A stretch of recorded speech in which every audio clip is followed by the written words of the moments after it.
In this figure, AB and CD are two diameters of a circle. This is AB and this is CD. These are two diameters of this circle which are perpendicular to each other. Yes, they are perpendicular to each other, and OB is the diameter of the smaller circle.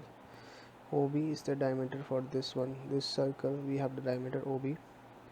If OA is equals to 7 cm, then find the area of shaded region.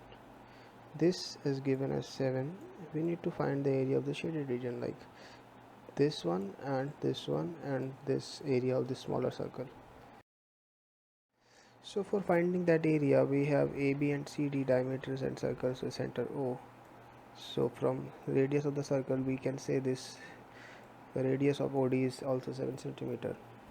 In order to find the shaded area of the circle of diameter OB plus area of semicircle minus area circle ACDAC and minus area of triangle ACD. That's simple, right? So we will take area.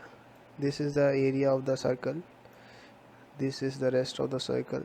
So just simply I will apply the value of pi as 22/7, and simply we can calculate the area of the circle.